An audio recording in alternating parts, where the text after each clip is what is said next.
atas.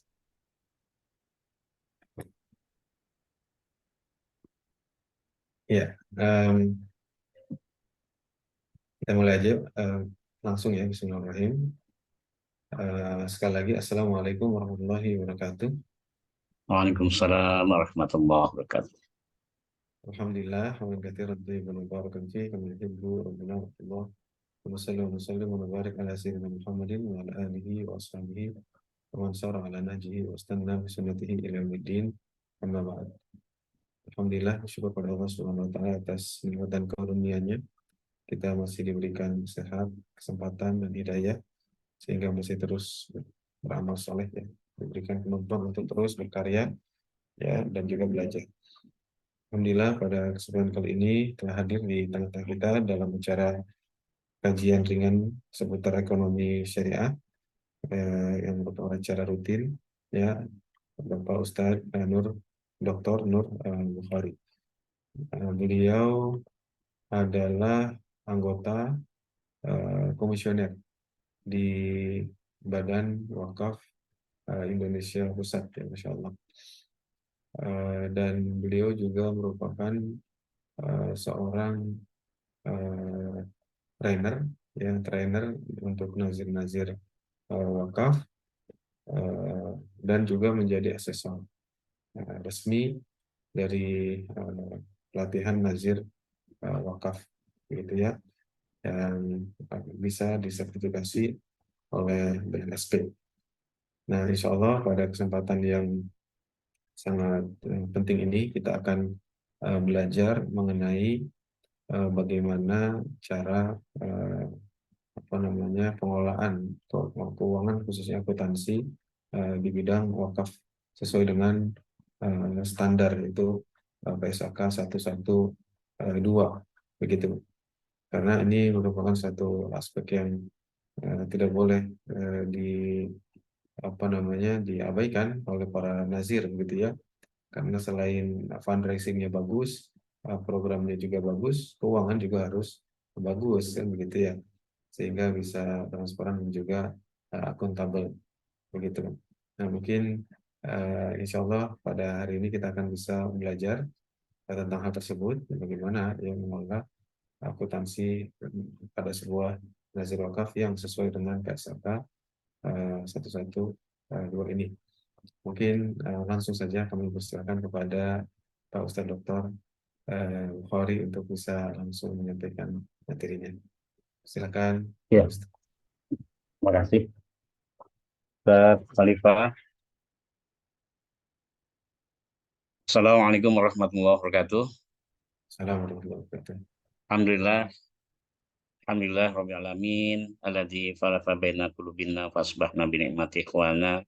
Asyhadu an la ilaha illallah al-malikul haqqul mubin, asyhadu anna Muhammadan abduhu wa rasuluhu shadiqul amin.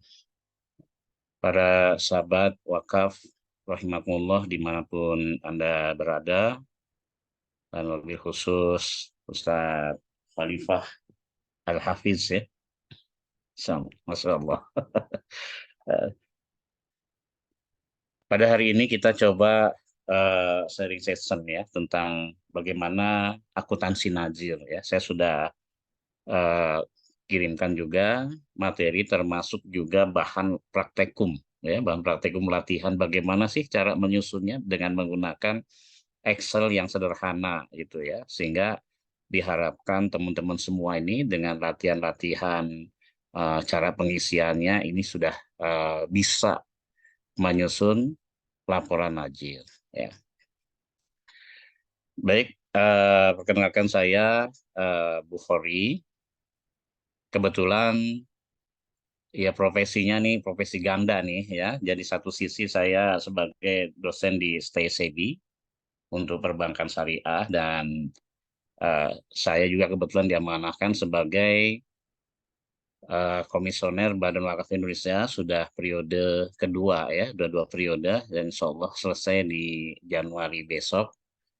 Kemudian juga diamanahkan juga untuk pengawas, Dewan Pengawas di beberapa koperasi syariah dan juga lembaga amil zakat.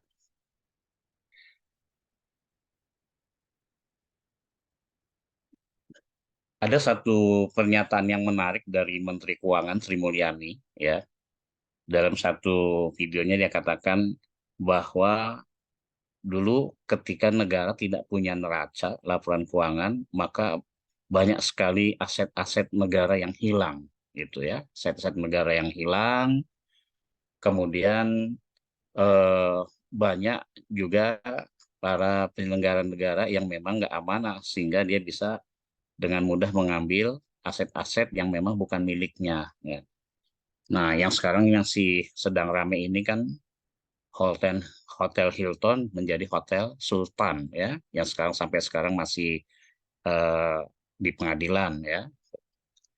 Dan inilah kenapa Allah eh, turunkan satu ayat yang meminta kita sebagai muslim ini agar di dalam melakukan satu muamalah hendaknya dicatat, ya ayyuhalladzina amanu idza tadayantum bidaini illa ajalin musamma faktubuhu, katanya. Jadi eh, alasannya kenapa sih kita diminta untuk selalu mencatat, supaya kita tahu hak dan kewajiban, supaya tidak hilang apa yang menjadi amanah dari kita, sehingga kita diminta untuk selalu mencatat, mencatat dan mencatat, ya. Demikian juga di dalam perwakafan, ya. Di dalam SIWAK, Sistem Aplikasi Wakaf Indonesia, kurang lebih 4 kali negara Singapura wakaf kita, tetapi real ternyata menyusut. Kenapa menyusut? Karena wakafnya banyak yang berubah dari wakaf menjadi hak milik, ya. Karena banyak sekali baik wakif maupun najir yang nggak memahami tentang regulasi wakaf di Indonesia. Seolah-olah wakaf itu hanya menyerahkan begitu saja, ya. Ketika menerima wakaf, najir perorangan mungkin nggak ada masalah, dia amanah, ya. Begitu dia meninggal ganti anaknya, ya setengah amanah. Begitu anaknya meninggal ganti cucunya, maka cucunya menganggap ini adalah warisan kakek saya, padahal itu adalah harta benda wakaf, dan itu disitulah hilangnya, ya. Dan banyak daerah-daerah yang menyatakan bahwa seringkali terjadi keributan antara nazir dengan wakif, wakif dengan wakif, wakif dengan masyarakat, yang disebabkan karena permasalahan wakaf, ya. Kenapa kok bisa terjadi? Nah, salah satunya adalah pencatatan yang tidak baik. Oleh karena itu, IAI mengeluarkan satu standar PSAK 112 akuntansi wakaf, ya, di mana PSAK 112 ini sebenarnya masih belum belum juga mengadopsi tentang regulasinya, ya, karena di dalam regulasi wakaf ini najir tidak boleh mengurangi harta benda wakaf sedikit pun, gitu. Sehingga untuk operasionalnya najir harus mencari sumber daya lain yang sifatnya bukan wakaf. Di satu sisi PSAK ini juga tidak boleh mengkonsolidasi, ya, dari aset-aset wakaf ini menjadi aset yayasan. Jadi antara yayasan dengan aset wakaf ini ada satu entitas yang terpisah, gitu. Maka kami dari Badan Wakaf Indonesia membuatlah satu regulasi tentang pedoman akuntansi nazir, ya, yang kemudian kita kembangkan lagi biar supaya lebih luas lagi, dibuat namanya buku akuntansi nazir, ya. Nah, dasar dasar yang digunakan dalam menyusun pedoman ini adalah dari mulai undang-undang, peraturan, kemudian PSAK 112, ada PSAK 109 dan ISAK 35. Apa nih fungsinya nih 109 ISAK 35? Ini adalah ketika najir menerima dana operasional, misalnya infak sedekah, atau nazir juga mengelola dana-dana non-wakaf, yang mana dana non-wakaf ini bisa dikelola untuk kesejahteraan nazir ataupun untuk operasional yang baik lah buat najir, ya. Nah, kekuatan najir sendiri ini ada dua, ya. Yang pertama adalah orangnya, di mana seorang najir ini dituntut memiliki kemampuan entrepreneurship. Kenapa entrepreneurship?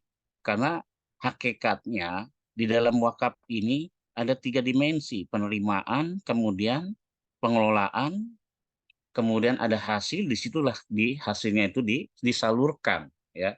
Sehingga entrepreneurship bagi Najir ini sangat dibutuhkan, ya. Najir harus memiliki kemampuan aset manajemen, memiliki kemampuan manajemen risiko, memiliki kemampuan dalam mengembangkan dan mengelola bisnis-bisnis, ya, proses bisnis daripada harta benda wakaf itu sendiri. Kemudian yang kedua, petugas Najir ini harus memiliki pengetahuan, tidak hanya mengetahui secara syar'i saja, ya, bahwa wakaf ini menurut mazhab ini begini, mazhab ini begini. Enggak, kita tetap dalam koridor regulasi, yaitu tetap mengacu kepada regulasi yang sudah dikeluarkan oleh pemerintah, dalam hal ini undang-undang, kemudian PP, dan kemudian PMA, ada peraturan Menteri Agama dan peraturan Badan Wakaf Indonesia. Jadi pengetahuan terhadap regulasi, pengetahuan terhadap potensi-potensi daripada sumber daya wakaf ini juga dituntut, bahwa Najir harus memiliki pengetahuan.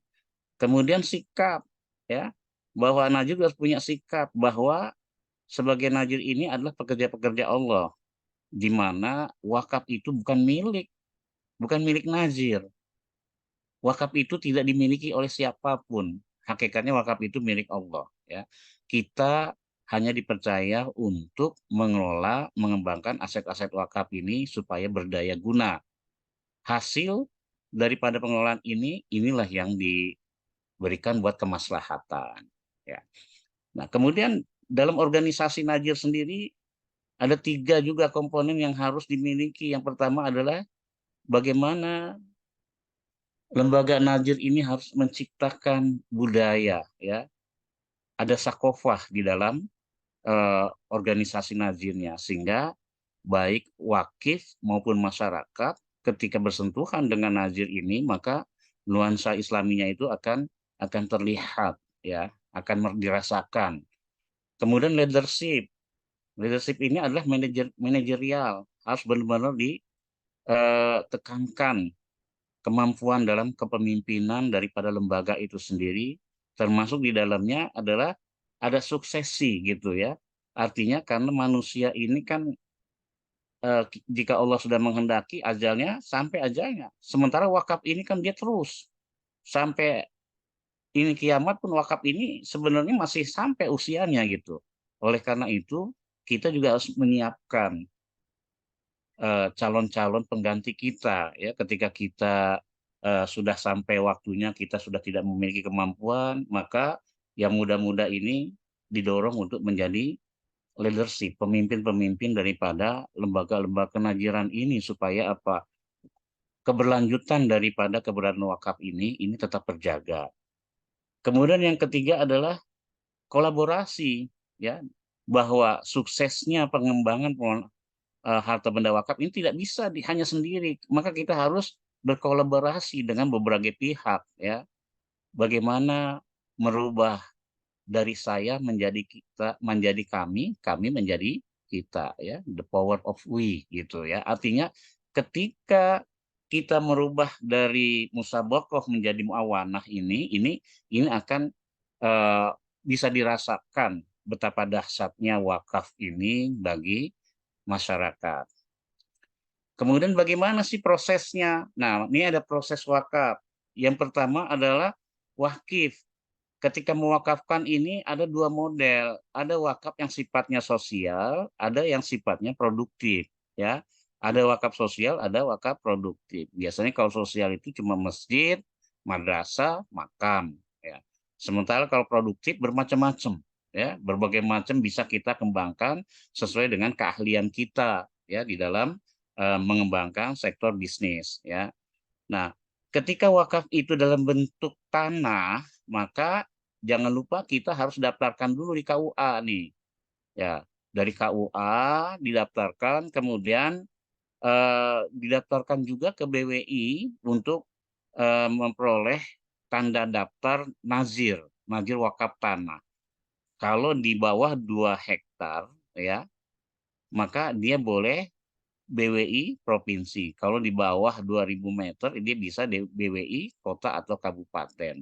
Kalau di atas 2 hektar, maka dia bisa ke BWI pusat untuk menerima sertifikat tanda daftar bahwa dia adalah nazir dari tanah yang diwakafkan ini. Ya. Kemudian aset-aset wakaf ini diproduktifkan, ya, diproduktifkan apakah untuk sektor agribisnis, sektor kehutanan, macam-macam lah. Pokoknya sesuai dengan kemampuan kita agar dia menghasilkan keuntungan, ya, atau disebut dengan laba. Nah, dari hasil laba inilah kemudian ini diberikan kepada mauquf alaih. Siapa mauquf alaihnya? Kalau mauquf alaih ini berbeda dengan mustahik, zakat, ya. Kalau zakat dibatasi 8 asnaf, tapi kalau mauquf alaih ini bebas, tergantung si wakifnya. Bisa keluarga, bisa juga orang lain, ya. Dalam hal ini kalau keluarga ini adalah wakafnya wakaf ahli, ya, di mana si wakif memberikan wakaf dikelola kemudian hasilnya untuk keturunannya, ya. Contohnya wakaf Sultan Banten, ya, wakaf Sunan Kalijaga, itu wakaf ahli. Kalau wakif menyatakan bahwa ini wakafnya separuh buat keturunan saya ya hasilnya, separuhnya lagi buat masyarakat, maka wakafnya disebut wakaf mustarak, ya, di mana keuntungan sebagian ini diserahkan kepada si keturunan daripada wakif, gitu. Tapi kalau wakifnya menyerahkan seluruhnya kepada najis supaya ini disampaikan kepada masyarakat luas, ya, untuk kemaslahatan masyarakat, maka ini yang disebut dengan wakaf khairi, ya. Jadi jenis wakaf berdasarkan mauquf aling itu bisa dilihat dari 3, ya. Ada ahli, ada mustarak, ada khairi, ya. Wakaf khairi. Nah, tidak dibatasi dengan asnaf ini, artinya kalau umpamanya untuk kemaslahatan masyarakat ini disesuaikan saja dengan yayasan kita, dengan nazir kita. Kalau yayasannya pendidikan, ya sudah disalurkannya dalam bidang pendidikan saja, gitu ya. Misalnya buat beasiswa mahasiswa, beasiswa dosen, buat penelitian, macam-macam lah yang bisa dilakukan. Sementara kalau wakaf uang, dia tidak ke KUA, tapi ke bank, LKS PWU, ya. Wakaf uang ini baik wakaf uang maupun wakaf melalui uang itu, ini dia akte ikrar wakafnya dikeluarkan oleh bank, LKS PWU. Ya, kemudian setelah sudah dikeluarkan LKS PWU, maka nazir bisa mengelola baik secara langsung maupun secara tidak langsung, ya, untuk dikembangkan dalam bentuk aset-aset wakaf produktif, ya, atau dalam bentuk instrumen-instrumen keuangan, ya. Nah, yang menjadi masalah terkadang ini adalah wakaf bergerak selain uang. Ya, ini masih wilayah abu-abu, meskipun ini sebenarnya domainnya bisa di KUA, tapi KUA tidak akan mau. Misalnya ada nazir yang menerima wakaf mobil ambulan. Siapa PPAIW-nya? Ini juga masih abu-abu. KUA nggak mau, bank juga nggak mau, gitu. Sementara satu sisi nazir tidak boleh mengeluarkan akta ikrar wakaf, gitu, ya. Nah, sehingga ketika ditanya oleh beberapa teman, gimana jadi gimana Pak? Ya sudah bikin piagam wakaf aja atau tanda terima wakaf aja. Yang penting bukan namanya akte ikrar wakaf, ya. Meskipun pada hakikatnya sama sebetulnya, gitu ya. Nah, ini wilayah abu-abu ya kalau menurut saya untuk wakaf bergerak selain uang, seperti wakaf saham, wakaf logam mulia, gitu ya.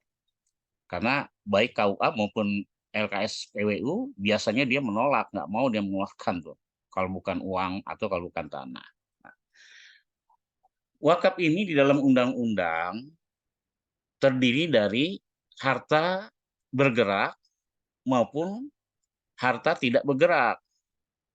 Kemudian dijelaskan di dalam peraturan pemerintah PP 42, wakaf tidak bergerak itu ada 2.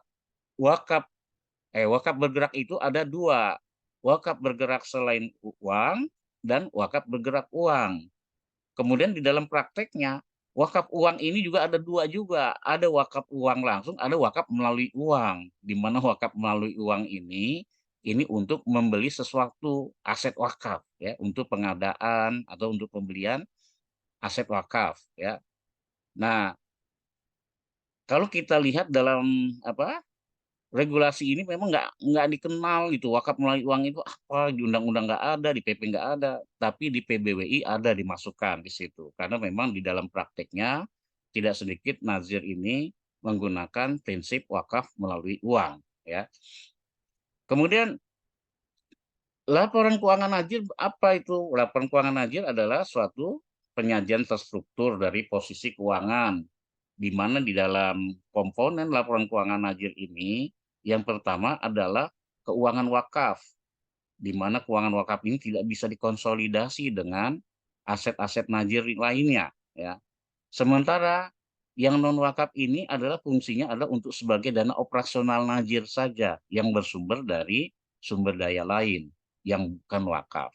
Ya, jadi kalau aset wakaf dipakai untuk sewa sekretariat, gaji najir itu tidak boleh ya. Sehingga najir harus mencari sumber daya lain. Nah, kalau di BWI syarat pendiriannya itu adalah najir harus sudah punya dana fresh operasional sebesar 30 juta rupiah yang digunakan untuk operasional dan itu bukan sumbernya wakaf. Kemudian laporan-laporan wakaf ini dia disajikan secara wajar gitu ya. Artinya apa? Kalau umpamanya dapat tanah ya berapa NJOP-nya. Tapi kalau umpamanya tanahnya itu di rislah dulu atau ditukar-tukar maka nilainya bisa menggunakan kantor jasa penilai ya. Begitu juga bangunan, berapa nilai wajarnya, nilai perolehannya berapa ya. Kalau uang cukup nilai nominalnya berapa.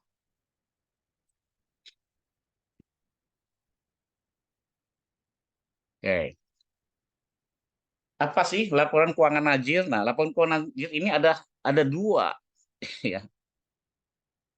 Yang aset wakaf ini adalah PSAK 112 di mana di dalam PSAK ini semua adalah aktivitas kegiatan pengelolaan daripada perwakafan. Sementara aset non wakaf ini adalah operasional pendukung daripada si nazir.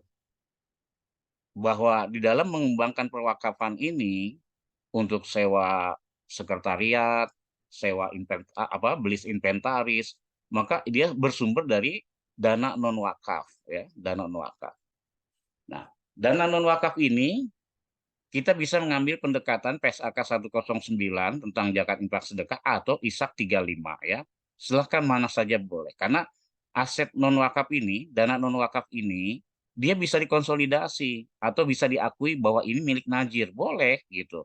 Kalau umpamanya najirnya lembaga yayasan, maka hasil daripada non wakaf ini punya yayasan diakui, boleh nggak apa-apa, nggak ada masalah ya.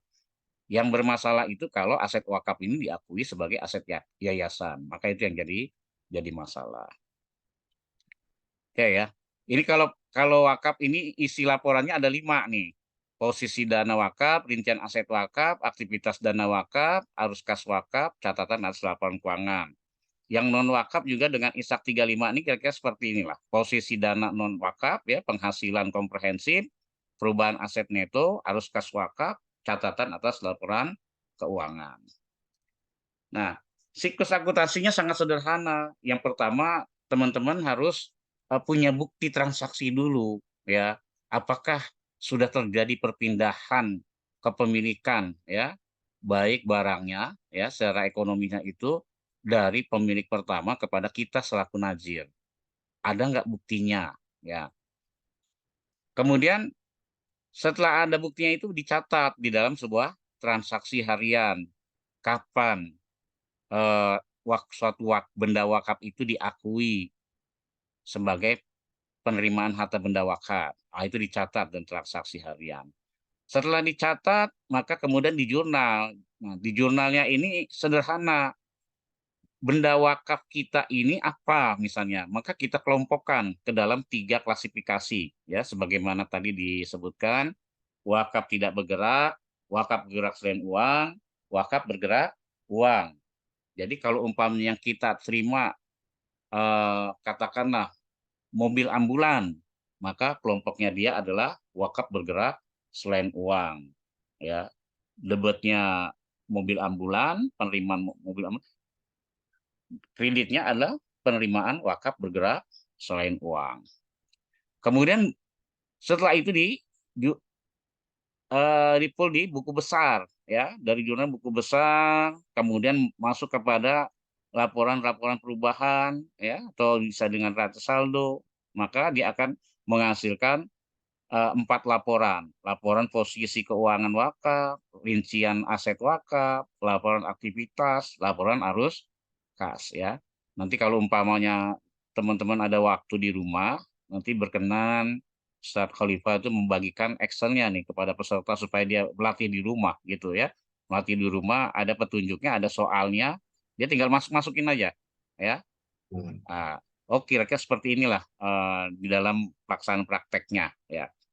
Nah, ada yang kurang di sini adalah catatan atas laporan keuangan, karena catatan atas laporan keuangan ini biasanya breakdown dari laporan-laporan posisi keuangan. Misalnya kas setara kasnya ada 1 miliar, terdiri dari kas Bank Mega Syariah sekian, kas BSI sekian, gitu, kas BPRS sekian. Nah, itu breakdown ya, artinya nggak ini. Begitu juga misalnya pengelolaan, ya.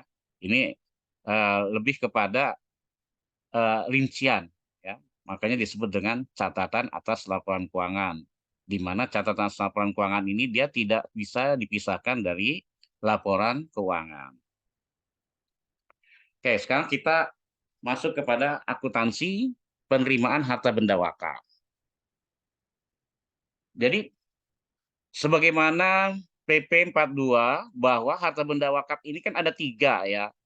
Wakaf benda tidak bergerak, wakaf benda bergerak, wakaf uang, ya. Ini wakaf benda bergerak selain uang, ini wakaf uang, ya. Di mana masing-masing ini dia masuk kategori wakaf temporer atau wakaf permanen gitu. Jadi nazir ini bisa menerima aneka wakaf, wakaf temporer dan wakaf permanen, ya. Jadi kalau selama ini kan Kementerian Kehutanan itu dia memberikan HPH kepada pengusaha-pengusaha cukup besar gitu, sampai ratusan bahkan ribuan hektar, ya. Bahkan saya juga pernah ditawari dulu gitu, cuma karena saya bukan pengusaha hutan, jadi saya nggak tahu ngolah seperti apa, nggak bisa kita hanya sebagai pendamping masyarakat aja.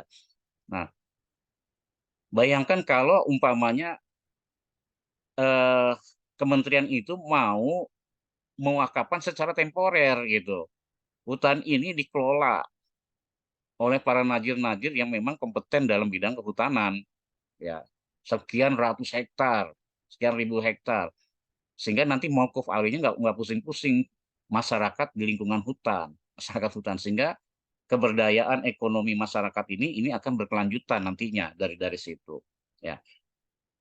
Sementara kalau wakaf permanen ini, maka dia putus dari kepemilikan yang lama, ya. Jadi kalau seorang wakif sudah mewakafkan secara permanen, maka udah nggak bisa diganggu gugat, ya. Anaknya, istrinya, ahli warisnya nggak bisa lagi untuk menggugat kepada nazir, ya, karena dia hakikatnya sudah putus, ya, perbuatan hukum, ya, kalau udah wakaf ini. Nah, wakaf-wakaf ini maka diatur di dalam PSAK, ya. Bagaimana pengakuannya? Bolehkah sebuah benda wakaf ini diakui sebagai wakaf sementara belum terjadi perpindahan kepemilikan, gitu, ya. Nah, ini diatur di sini. Kemudian diukur. Bagaimana mengukur penilaiannya? Dalam undang-undang kita, wakaf itu harus dalam bentuk rupiah. Jadi kalau dalam bentuk mata uang asing itu harus dikurskan ke rupiah. Kemudian bagaimana menyajikannya, ya, penyajian, ya. Maka itu akan kita klasifikasi. Kemudian diungkapkan. Bagaimana mengungkapkan? Bagaimana kalau wakafnya itu tiba-tiba hilang atau wakafnya itu terjadi penurunan nilai? Ya, itu maka kejadian-kejadian itu harus diungkapkan. Nah, semuanya itu akhirnya bermuara kepada laporan keuangan wakaf. Dengan adanya laporan keuangan wakaf ini, maka masyarakat maupun wakif maupun orang-orang yang butuh akan laporan keuangan ini dia bisa menilai bagaimana sih perkembangan wakaf kita yang dikelola oleh lembaga-lembaga najir. Oke, wakaf uang ya. Wakaf uang ini perbuatan hukum wakif untuk memisahkan atau menyerahkan sebagian harta bendanya berupa uang gitu. Baik secara tunai maupun transfer via bank. Ya. Baik secara permanen maupun temporer ya, wakaf uang. Untuk wakaf uang rupiah nggak ada masalah karena memang alat ukurnya rupiah. Yang bermasalah ini adalah ketika wakaf uang asing ya. Wakaf uang asing kalau ditransfer pun nggak ada masalah gitu karena biasanya bank langsung mengkonversi menjadi rupiah. Tapi ketika kita jalan ke luar negeri, kemudian teman-teman kita di luar negeri, saya ini wakafkan, tapi masih dalam bentuk dolar gitu kan, sehingga kasnya itu dalam bentuk dolar.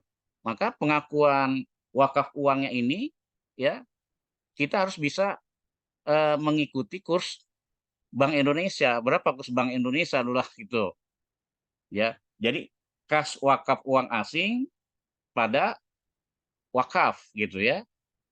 Uang asing pada wakaf uang. Gitu. Nilai rupiahnya sekian. Kemudian timbul permasalahan adalah ketika ditukar ya, ditukar di bank atau money changer, ternyata ada selisih. Bisa selisih lebih, bisa selisih kurang. Nah, maka di dalam PSAK 112 ini selisih itu tidak boleh dijadikan sebagai pendapatan ataupun sebagai beban gitu, kerugian ya. Tidak ada kerugian atau pendapatan. Ini yang disebut dengan dampak pengukuran ulang. Nah, bagi wakaf permanen nggak ada masalah, masih bisa ada solusi. Yang jadi masalahnya seringkali adalah ketika kita menerima wakaf uang temporer dalam bentuk mata uang asing. Nah, ini sangat berabe. Kenapa? Karena bayangkan kalau umpamanya harga dolarnya naik gitu ya, ketika saat kita terima wakaf uang asing itu temporer 1 tahun, pada saat kita terima harganya 14.500. Begitu mau dikembalikan ternyata kursnya 16.500. Artinya nazir ini bukannya dia bisa memanfaatkan wakaf temporer, malah nazir mengalami kerugian karena adanya kurs yaitu. Maka untuk kejadian seperti itu, nazir wajib ya menyampaikan kepada wakif, calon wakif yang memberikan dalam bentuk mata uang asing bahwa regulasi di Indonesia wakaf itu harus dengan rupiah. Sehingga wakaf Anda harus dikurskan dulu di rupiah, maka nilai rupiah itulah yang dicatat. Begitu selesai 1 tahun atau 5 tahun, ini akan dikembalikan sesuai pencatatan rupiah. Sehingga kalau dikonversi menjadi dolar atau ke uang asing ini, tidak menutup kemungkinan uang asingnya berkurang ataupun bertambah gitu ya. Jadi pokok uang asingnya bisa berkurang, bisa bertambah. Jadi kalau umpamanya wakifnya setuju, maka silahkan diambil. Tapi kalau wakifnya nggak mau, sebaiknya ditinggalkan, jangan diterima ya daripada nanti jadi beban najir. Oke, langsung ya kita ini kan. Bagaimana sih jurnalnya ya? Jadi pada penerimaan wakaf uang dalam mata uang rupiah ya, tentunya kita akan terima kas secara kas. Kas ini kalau memang diberikan secara cash, bank kalau diberikan secara transfer. Apalagi sekarang kan dengan lembaga crowdfunding ini ya, Najir ini dimudahkan gitu. Tahu-tahu udah masuk uang sekian ya. Jadi debitnya kas, kreditnya adalah penerimaan wakaf uang ya. Kemudian pada saat menerima wakaf uang mata uang asing, maka kita menggunakan kursnya. Kas uang asing, penerimaan wakaf uang ya. 14 juta, 14 juta. Kemudian pada saat penukaran uang asing menjadi rupiah, ya, jika terjadi selisih lebih, maka kasnya yang tadinya kas mata uang asingnya 14.000 rupiah dipindahkan ke kas rupiah, kas rupiah ya, rekening bank rupiahnya ini menjadi 14.200.000. Maka kas uang asingnya 14.000, kemudian DPU penerimaan wakaf uangnya 200. Artinya apa? Wakaf uang yang kita terima dari mata uang asing itu bertambah gitu. Jadi nilai wakaf uang kita bertambah karena adanya dampak pengukuran ulang. Begitu juga kalau terjadi selisih kurang gitu ya. Kalau selisih kurang, maka penerimaan kas dalam rupiahnya itu 13.800.000 ya. DPU-nya penerimaan wakaf uangnya itu 200. Sementara kreditnya kas wakaf uangnya 14 juta gitu kan. Sehingga selisih kurangnya itu juga namanya dampak pengukuran ulang. Artinya apa? Aset wakaf ini bisa meningkat, bisa menurun yang disebabkan karena adanya dampak pengukuran ulang. Ya. Jadi dampak pengukuran ulang ini akan menyebabkan satu aset wakaf bisa tumbuh, bisa naik, bisa berkurang. Ya. Bisa bertambah, bisa berkurang. Oke. Kemudian ini wakaf melalui uang. Ya. Wakaf melalui uang ini aset wakafnya berupa uang yang akan digunakan untuk pembelian, di mana si wakif ini tahu bahwa wakafnya ini akan digunakan untuk apa, dia udah tahu gitu ya. Apakah untuk ambulan, untuk masjid, untuk sekolah, ya, atau untuk wakaf produktif, untuk membuat kebun, tanaman, ya. Wakif itu tahu bahwa dia berwakaf ini memang untuk itu tujuannya, gitu. Tapi dia menggunakan uang, ya. Sehingga wakaf produktifnya ini sumbernya dari macam-macam wakif, ya.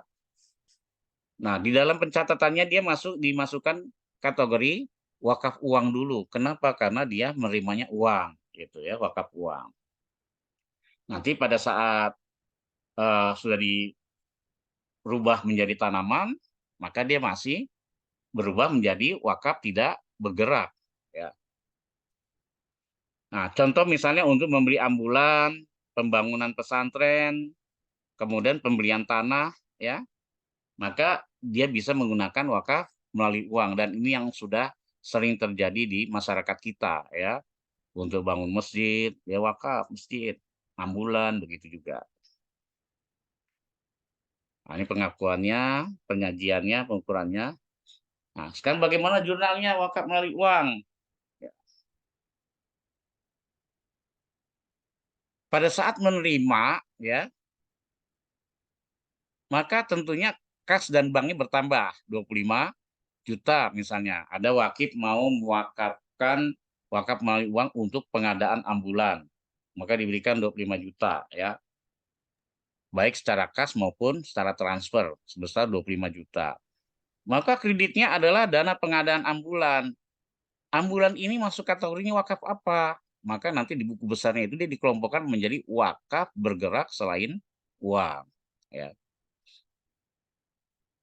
Kemudian pada saat menerima wakaf uang melalui uang untuk pembangunan pesantren, ya, kas bank 35 juta, kemudian dana pembangunan pesantren 35 juta. Dana pembangunan pesantren ini apa? Maka dia masuknya wakaf bergerak selain uang, gitu. Ya, selagi kita menerima uang, dia masuk kategorinya di buku besarnya itu tetap dikelompokkan dalam wakaf uang. Kemudian pada saat menerima wakaf melalui uang untuk pembebasan lahan, ya sama perlakuannya. Kas bank wakaf pada pembebasan lahan. Pembebasan lahan ini apa? Dia wakaf melalui uang, itu. Tapi ini tetap wakaf melalui uang semua ya. WMU semua. Ada juga misalnya untuk rumah makan, ya. Kita akan membuat kafe wakaf, ya. Kurang lebih modalnya 1 miliar. Ya, ada orang yang mewakafkan 100 juta. 100 juta modal rumah makan. Nah, maka dia masih tetap kategorinya adalah wakaf melalui uang, ya. Tapi nanti kalau sudah di just ya, artinya ketika uang ini sudah dipakai untuk membangun fisik daripada si rumah makan ini, maka jadilah dia menjadi wakaf tidak bergerak. Ketika uang ini diputar menjadi modal kerjanya, ya, dia bisa menjadi apa? Penyertaan wakaf pada entitas rumah makan, gitu ya. Pengelolaannya seperti itu.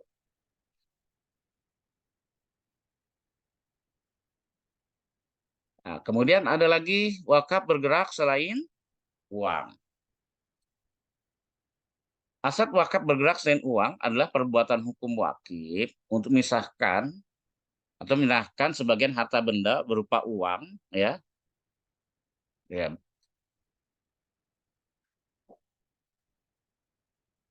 Oh, ini apa? Ada kesalahan sedikit ya di sini, Pak. Teman-teman sekalian ya. Jadi wakaf bergerak selain uang ini adalah perbuatan hukum misalkan atau menyerahkan sebagian harta benda wakafnya, bukan berupa uang ya, tapi berupa aset wakaf ya, berupa aset wakaf seperti logam mulia, kemudian eh, mobil, kendaraan, saham, ya, surat berharga, ya, untuk jangka waktu tertentu sesuai dengan kepentingan, ya, untuk ibadah atau kesejahteraan umum menurut syariah, ya, tergantung nanti wakifnya, gitu ya. Biasanya kalau kita sebagai najir ini kita sudah memplot, ya, untuk apa. Ya, kalau umpamanya untuk layanan masyarakat ambulan, kita akan pengadaan ambulan sekian. Kemudian untuk eh, kita akan membuat kafe wakaf, maka dibutuhkan modalnya sekian. Ya, ini sudah kita kita buat gitu. Ada nazir yang mewakafkan bukan uang ya. Kalau wakaf bergerak artinya bendanya yang diwakafkan. Ya. Nah, bendanya itulah yang nanti yang akan kita nilai wajarnya itu berapa ya. Oke.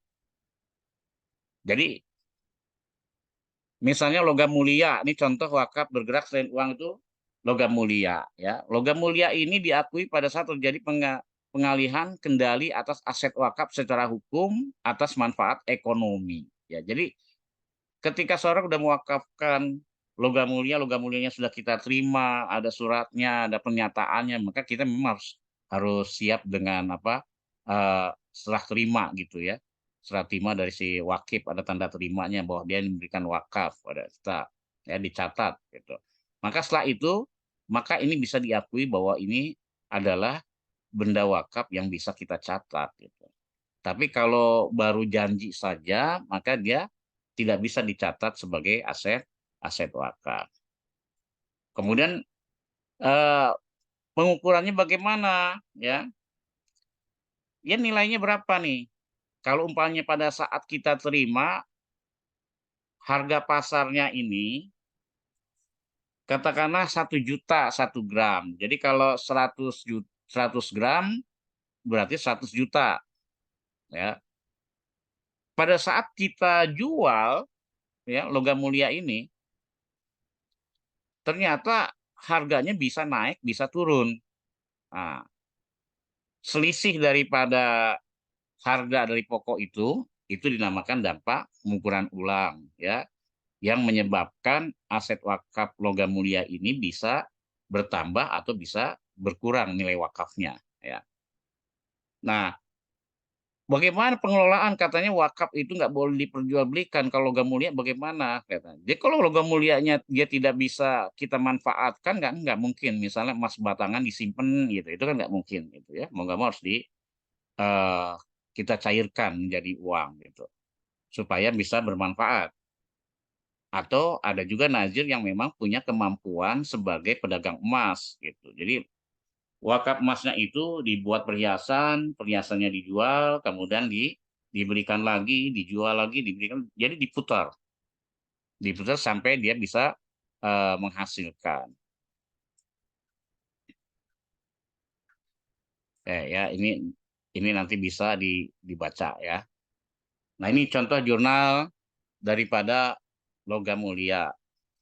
Pada saat menerima wakaf logam mulia, ya, maka kita terima logam mulia lawannya adalah wakaf bergerak selain uang. Karena logam mulia ini kan masuk klasifikasinya adalah wakaf bergerak selain uang. Ya. Jadi teman-teman tinggal lihat aja klasifikasi daripada harta benda wakaf yang kita terima nih. Kira-kira ini kalau wakafnya dalam bentuk tanaman ini wakafnya apa klasifikasinya? Oh, dalam undang-undang tanaman ini wakaf tidak bergerak gitu ya. Kemudian eh, bagaimana kalau yang kita terima ini katakanlah komputer atau mesin-mesin.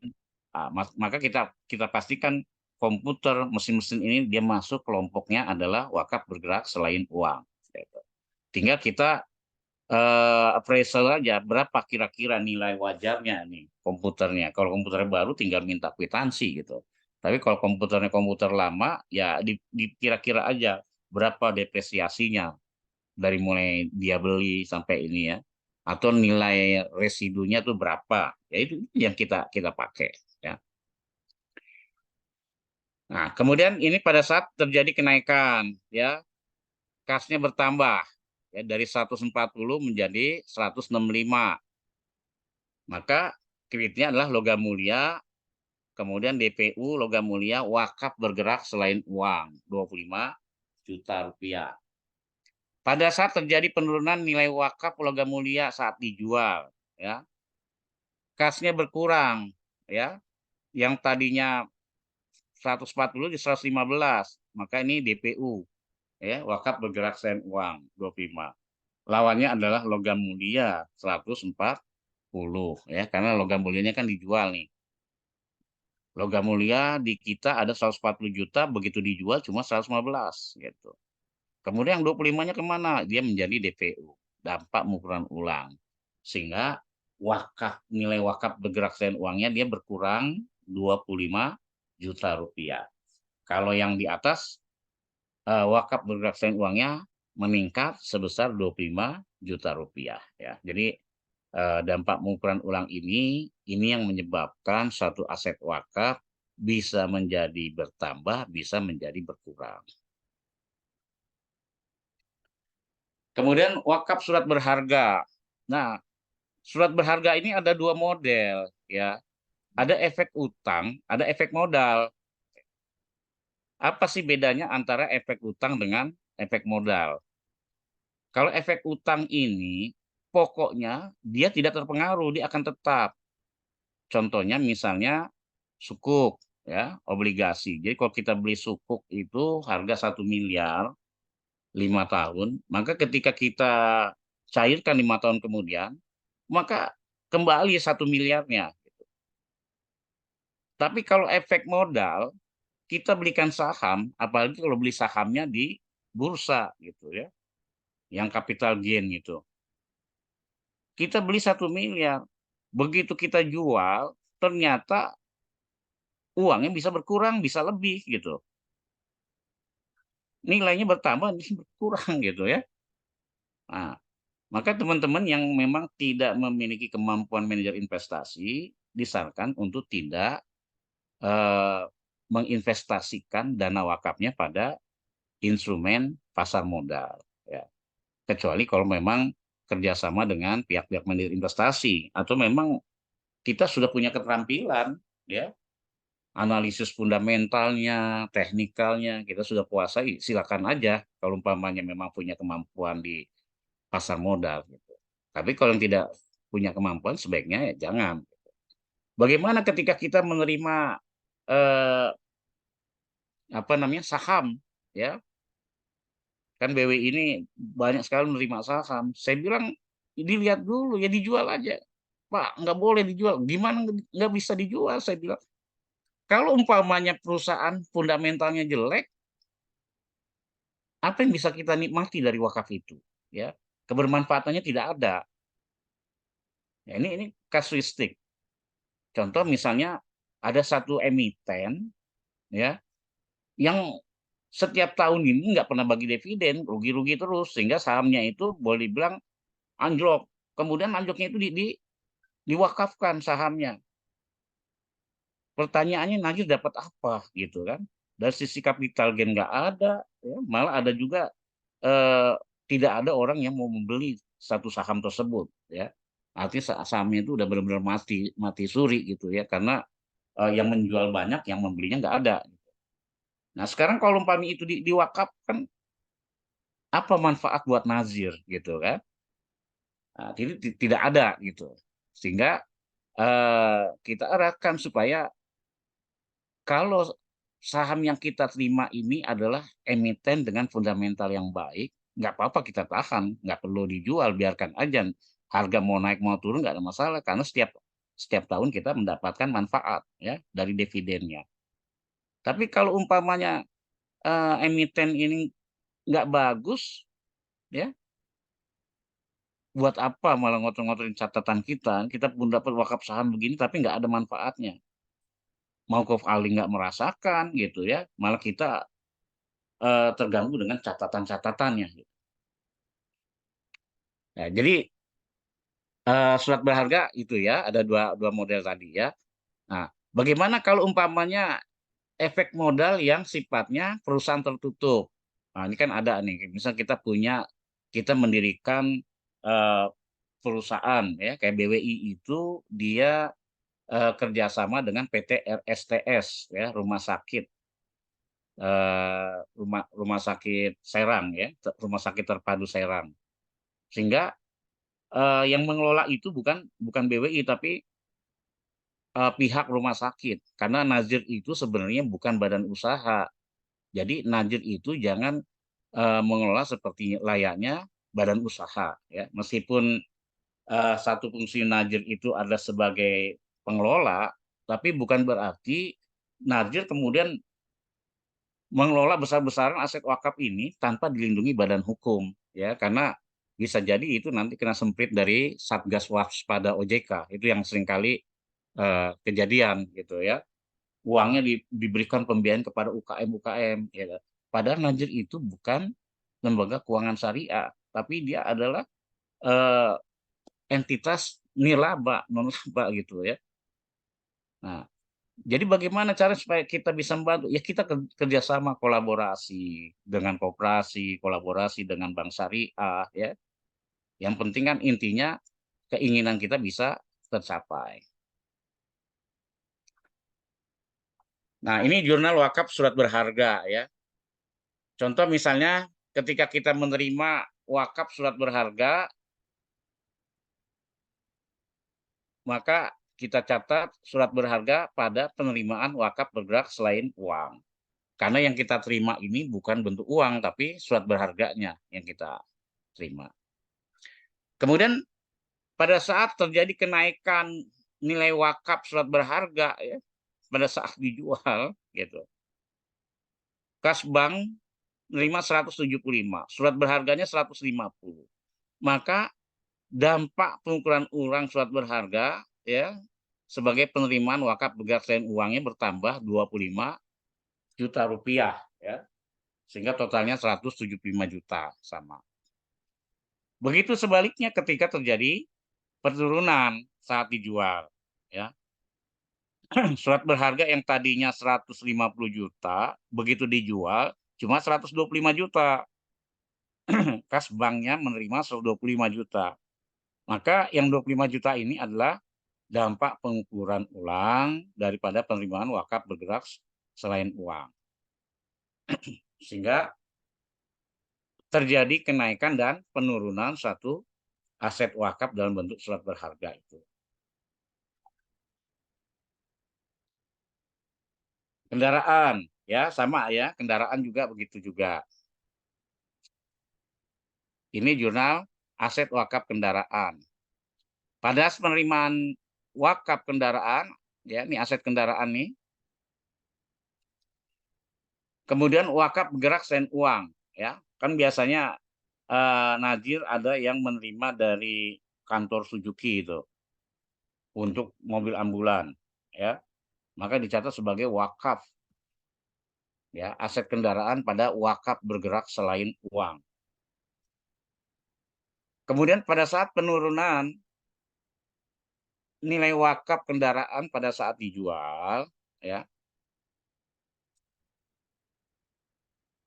Yang tadinya nilai wakaf kendaraan ini asetnya ini 200 juta, kan dia kan berpindah akun nih. Dari akun Aktiva berupa aset kendaraan ya, Aktiva tetap inventaris berupa kendaraan berubah menjadi kas. Tapi di sini ada selisih 15 juta. Nah, selisihnya ini merupakan dampak ukuran ulang ya dari kendaraan. Sehingga kasnya 185 juta, DPU kendaraan, wakaf bergerak selain uangnya 15 juta. Ini menunjukkan bahwa terjadi penurunan wakaf bergerak selain uang sebesar 15 juta. Ya, di mana penurunan ini disebabkan karena ada dampak ukuran ulang yang disebabkan karena penjualan di mana harganya dari 200 juta menjadi 185 juta.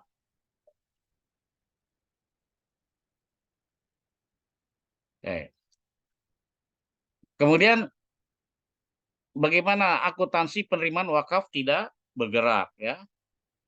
Harta tidak bergerak, wakaf tidak bergerak ini adalah perbuatan hukum wakif untuk memisahkan atau memindahkan sebagian harta benda yang tidak bergerak seperti tanah, bangunan, kebun, ya. Harta benda tidak bergerak lainnya yang menjadi miliknya untuk dimanfaatkan selamanya guna keperluan ibadah atau kesejahteraan umum. Gitu. Nah, di dalam undang-undang wakaf tidak bergerak ini juga ada contohnya misalnya tanah, bangunan, kemudian kebun ya atau tanaman. Ya, ini masuk dikategorikan sebagai wakaf tidak bergerak atau sesuatu yang tertancap di tanah.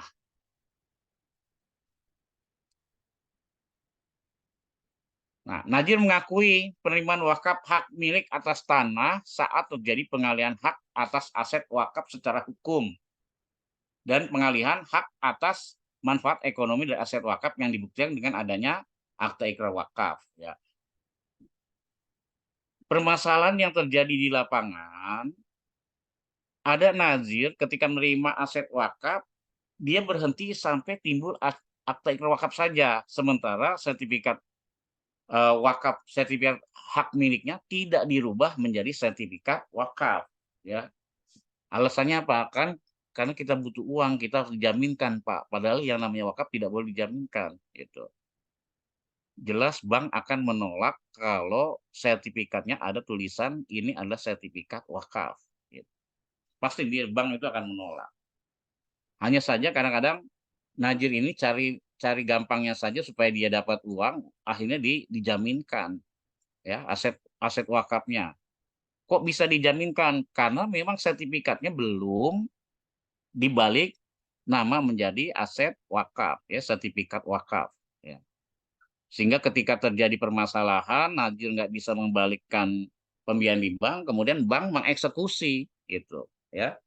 Jadi kalau kita lihat di beberapa daerah itu tidak sedikit aset-aset wakaf yang dieksekusi oleh bank. Ya ini karena apa? Nazirnya tidak amanah ya. Dia nggak bisa mengembalikan, akhirnya dieksekusi oleh bank. Ya, maka terjadilah keributan antara wakif dengan najir gitu. Bahkan ada juga ketika najirnya sudah berhasil mengembangkan satu pesantren, sekolah terpadu, dia lupa kalau harta benda wakafnya itu tidak disertifikatkan gitu. Sehingga si ahli warisnya menuntut ya, itu kan bapak saya yang wakafkan. Saya nggak setuju karena saya ahli warisnya. Nah, ketika bapaknya sudah meninggal, maka ketika terjadi beracara di pengadilan ini kadang-kadang nazir ini dikalahkan oleh si ahli waris gitu. Kenapa bisa dikalahkan? Karena sertifikat hak miliknya masih tetap atas nama si wakif dulu yang menyerahkan ya, yang wakifnya sudah meninggal. Nah, ini yang seringkali aset wakaf akhirnya hilang ya, padahal sudah ada akta ikrar wakaf ya. Jadi yang menang siapa? Yang menang ahli warisnya. Oleh karena itu, ketika kita mengurus sertifikat wakaf ini, jangan berhenti sampai ikrar wakaf ya. Jadi ketika kita menerima hak milik atas tanah ya sebagai wakaf, daftarkan di KUA, kemudian daftarkan di BWI setempat ya, tergantung luasnya. Setelah itu dilanjutkan ke Kementerian ATR BPN ya. Biasanya kepala-kepala KUA ini dia sudah punya kerjasama dengan Kementerian BPN. Jadi kita tinggal minta bantuan kepala KUA untuk mengurus sampai keluar sertifikat wakaf. Ya. Nah, kalau udah seperti itu udah diakui. Artinya apa? Harta benda wakaf itu terproteksi. Tidak ada lagi tuntutan dari pihak manapun, gitu ya, karena sudah namanya sertifikat wakaf. Ya. Oke.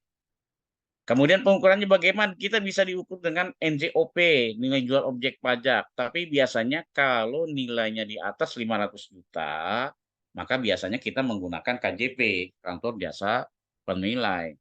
Cuman permasalahannya adalah kantor jasa penilai itu kan harus dibayar gitu. Siapa dalam hal ini yang membayar? Ini juga akan timbul masalah biaya, ya, biaya overhead gitu. Nah, kalau umpamanya si wakif setuju, artinya yang diwakafkan itu dari 100% nggak usah 100%, 90% aja yang diwakafkan. Yang 10%-nya adalah dijual untuk operasional, pengurusan, termasuk juga pengurusan balik nama, pajak gitu kan. Kan selagi eh, terjadi perubahan dari hak milik kepada sertifikat wakaf itu juga ada pajak juga ya, pada pajak karena dia masih statusnya hak milik gitu. Soalnya nanti kalau sudah jadi sertifikat wakaf maka dia sudah tidak dikenakan pajak lagi. Oke, ini jurnal penerimaan hak milik atas tanah. Pada saat menerima wakaf hak milik tanah, ini aset tanah, lawannya adalah penerimaan wakaf tidak bergerak ya. Pokok kredit ini selalu kita klasifikasikan berdasarkan harta bendanya ya. Wakaf tidak bergerak, wakaf bergerak selain uang, sama wakaf uang. Gitu. Pada saat terjadi kenaikan perolehan, ya maka ini adalah DPU. Aset tanahnya naik, kemudian DPU. Ya. Dampak pengukuran ulang terhadap aset wakaf. Oke, kita sekarang berganti kepada akuntansi pengelolaan harta benda wakaf. Setelah kita menerima aset wakaf ini, tugas Najir yang kedua adalah mengelola dan mengembangkan harta benda wakaf supaya apa? Supaya dia bisa menghasilkan, gitu. Nah, hasilnya ini yang akan disalurkan kepada mauquf alaih tadi ya. Jadi bagaimana kita mengembangkan mengelola harta benda wakaf? Ya. Kira-kira seperti inilah model pengelolaan dan pengembangan harta benda wakaf. Ya, kita klasifikasikan harta benda wakaf kita, wakaf benda tidak bergerak, wakaf benda bergerak, sama wakaf uang. Wakaf benda tidak bergerak bisa kita investasikan dalam bentuk properti investasi, ya, ataupun bisa dalam bentuk perkebunan atau dalam bentuk hutan, ya. Ini bisa kita bisa kembangkan ke sana. Bisa juga wakaf tidak bergerak itu kita sewakan, ya, kita sewakan. Ya, misalnya di Bekasi dulu itu ada wakaf cukup luas di tengah-tengah perumahan gitu. Si Najir ini pinter karena ini kan aset wakaf. Maka tanah yang luas itu dia buat pasar, pasar pagi gitu kan.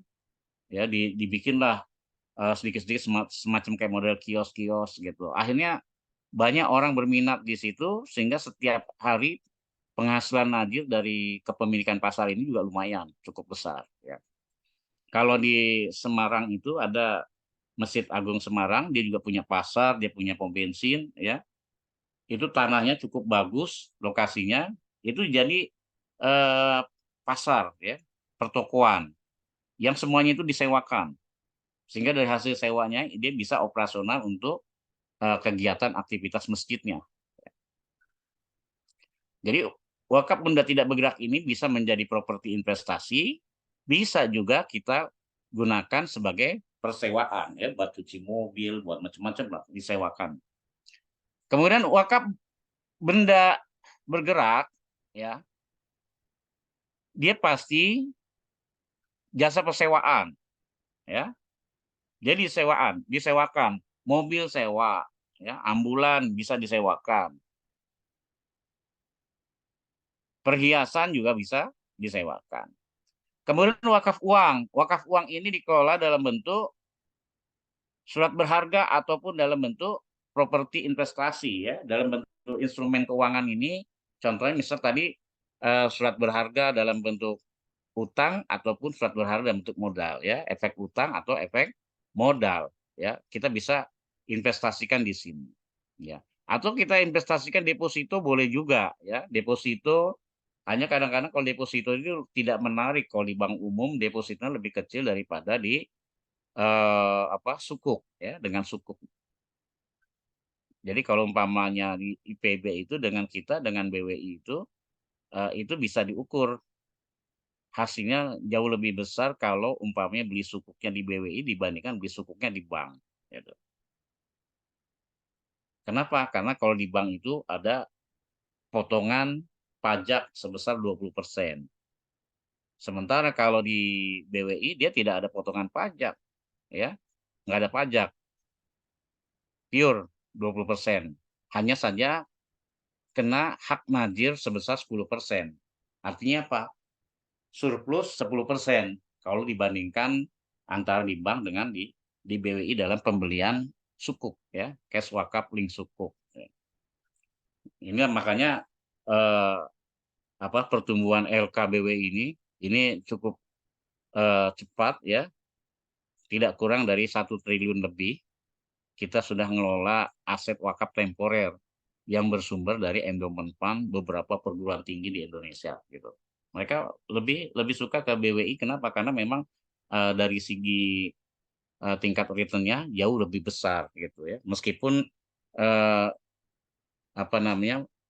ujroh sukuknya itu sama, tapi yang menarik adalah tidak ada potongan pajak, gitu. Tidak ada potongannya. Itu jadi punya selisih lebih.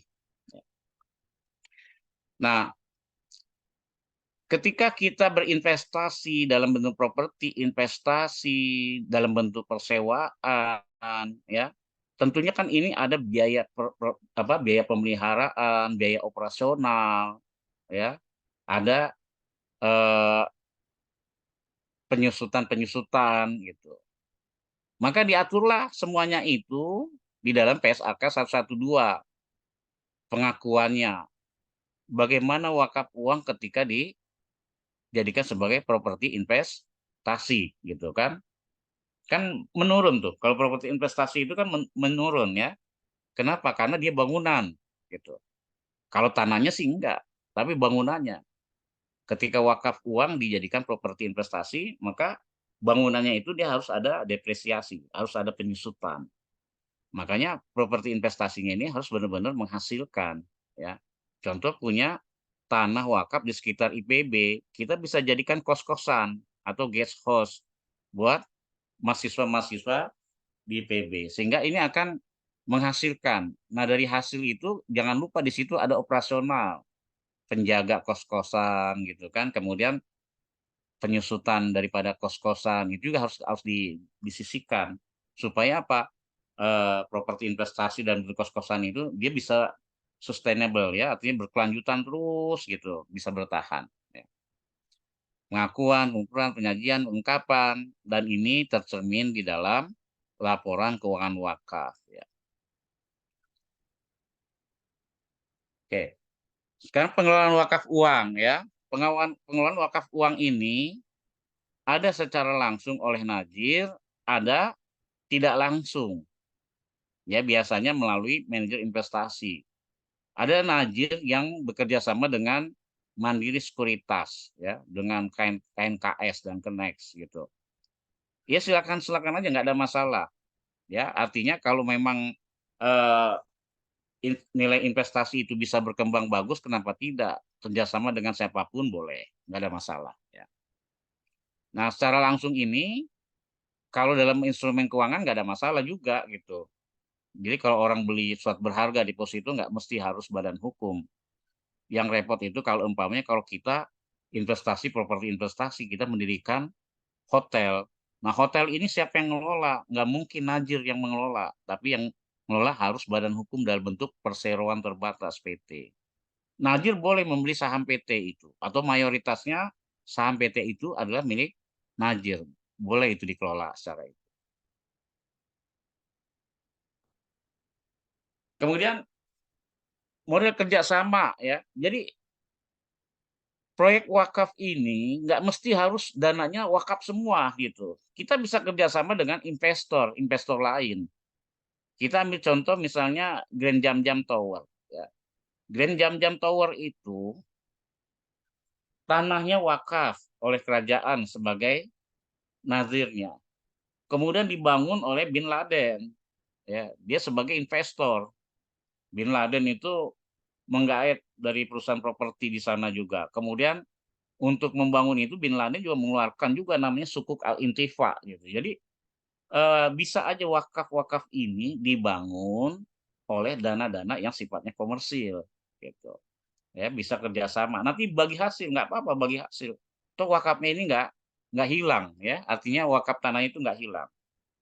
Malah dia bermanfaat. Nah, bagaimana pencatatan bagi model kerjasama seperti itu ya? Tentu saja yang sifatnya wakaf dia dicatat berdasarkan PSAK wakaf. Sementara yang dana-dana investor ya dia dicatat sebagai PSAK lain. Gitu. Jadi kalau umpamanya proyek wakaf ini dikelola oleh Najir, kalau umpam proyeknya kecil kan biasanya kalau Najir, misalnya kos-kosan gitu kan, nggak mungkin untuk bikin kos-kosan Najir bikin perusahaan gitu. Nah biasanya masyarakat juga kan punya kos rumah dijadikan kos-kosan gitu. Ini Najir juga bisa juga bikin kos-kosan investor. Maka pencatatan dana sirkah ya, sirkah temporer ini karena punya investor ini dicatat dalam PSAK lain ya. Kalau di kita di akuntansi Najir ini dicatat di dana non wakaf ya. Sumber daripada investor ya. Uh, Punten Dr. Bukhari. Ini karena kan waktunya terbatas, mau Oke, apakah memungkinkan sekiranya kita bisa ada simulasi begitu, sehingga mau bisa pakai simulasi. uh, Oke, saya, oke. Ya, simulasi yang ini bisa bisa dilihat ya. Nanti ini sih gampang sih, nggak masalah. Yang penting hmm, ini kita mau simulasi berapa menit ya? ya Oh sebenarnya masih ada, cukup lah. Kita ya sampai jam 3 ya. sampai jam 3.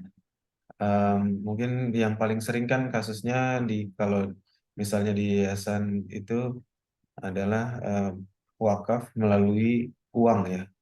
Mm-mm. Misal, nah, misalkan ada orang yang berwakaf, taruhlah 10.000, 100.000 gitu. Rencananya misalkan untuk wakaf hutan misalnya. Nah, ini Ya, bagaimana ini apa namanya alurnya? Tadi kan sebenarnya sudah ada ya alur dari ininya. Kan harus ada bukti transaksi dulu tadi ya. Mengikuti begitu ya. betul, betul, betul. Kayak transaksi harian gitu. Atau mungkin kalau ada juga misalnya yang sudah ada contohnya gitu ya. Jadi Hmm. kita melihat dari transaksi, dari apa ya, dari bukti transaksi sampai ke laporan-laporan yang empat itu, yang laporan sisi keuangan. Oke, baik Ustadz. Kita kita ke itu aja langsung ya, simulasi ya. Ya, Nah, sebenarnya simulasi ini nanti bisa bisa dicoba juga di rumah ya. Saya ya. sudah siapkan juga contoh soalnya ya. Contoh soalnya nih ada kertas kerja praktikum akuntansi ya. Nanti tinggal di apa namanya di ini aja dicatat. Misalnya yang pertama adalah nanti dikeluarkan ya Excelnya itu ada transaksi harian. Cukup ini, yang lain nggak usah diisi ya. Jadi cukup transaksi harian. Di sheet transaksi harian ini nih ada kosong, ini yang kita isi ya. Contoh latihannya ada di soal ya. Misalnya kita menerima kebun sawit 5 hektar. Berapa? 275 juta ya, di 275 juta. Nah itu nilai segitu bagaimana menentukannya, dokter Puri? Iya, Apakah ini nilai ini kan tentu saja bisa menggunakan KJP, Kantor Jasa Penilai, oh ya. ya appraisal Atau gitu memang ya? ada orang-orang yang biasa, tapi kalau umpamanya orang-orang yang biasa berkebun, dia dia tahu tuh, ini berapa nilainya, dia berapa ininya gitu ya. Oh betul ya. Ya, Karena artinya karena kalau pakai appraisal lumayan biayanya. betul-betul.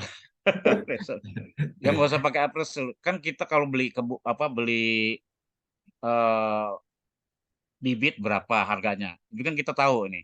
Iya, iya, Ya, ini punya bibit sekian gitu kan. Kalau 5 hektar berapa gitu kan. iya, Kalau 1 hektar itu katakanlah 200 pohon gitu atau 1.000 pohon, harga bibitnya misalnya 25.000 berarti 25 juta gitu. iya. 25 Mm-mm. juta tinggal kali 5 umpamanya. Ini Baik, baik. angka-angka ini angka-angka yang kira-kira sudah di appraisal lah, artinya sudah kita dapati angka perolehan nilai wajarnya ya. Baik. Jadi ini cuma sekedar sampel aja contoh ya. Contoh, siap, siap. Ya, kemudian ini tanah darat ya. Tanah daratnya katakanlah 175 juta. Tinggal diisi aja. Mm-mm. Kemudian rumah susun ya. Rumah susun itu 350 juta. Kemudian ada bangunan lain ya. Bangunan lain itu 150 juta. Mm. Kemudian wakaf tidak bergerak lainnya apa? Ya, yang selain daripada ini, biasanya kalau di apa kampung-kampung gitu ya, orang berwakaf dengan pasir 5 truk, Mm. semen 100 sak umpamanya. Mm-mm. Kan itu punya nilai gitu ya. Mm-mm. Dan itu akan menjadi bangunan gitu, komponen bangunan, pelengkap bangunan. Berapa sehingga total bangunan ini ditambah dari sumbangan pasir sampai dijadikan satu dengan nilai rupiah, total bangunannya itu adalah sekian ratus juta. Itu kita bisa bisa dapeti angkanya ya. Ya. Katakan 50 juta. Mm-mm. Nah, ini kita sudah buat ya di mutasi transaksi. Jadi mutasi transaksi hariannya ini kira-kira seperti inilah. Ini tanggal perolehan tanggal 1 kita catat, tanggal 3 ya, kita catat. Kemudian nanti kita bisa lihat jurnalnya. Nah, ini jurnalnya sudah menjurnal sendiri karena sudah saya buat sederhana ini ya, rumus Excelnya. Diterima kebun sawit, karena kebun sawit ini kelompoknya wakaf tidak bergerak, berarti wakaf tidak bergeraknya bertambah ya. 275 dalam bentuk kebun sawit. Kemudian tanah darat, wakaf tidak bergeraknya bertambah 175 juta, tanah darat ya. Rumah susun. Nah, dari sini kita bisa lihat buku besar nih. Oke, di sisi aktivanya pasti dia menjadi aset tetap ya, kebun sawit, tanah darat semua ini total 1 miliar. Kemudian di sisi pasifannya dia akan masuk ke dalam aset neto ya,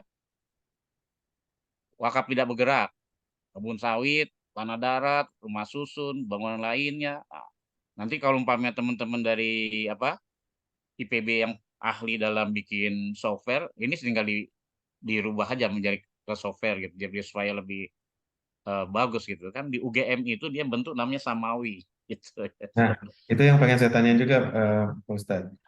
Apakah sudah ada semacam software, begitu ya, aplikasi Android misalnya, yang yang mungkin kita bisa input menggunakan HP aja begitu?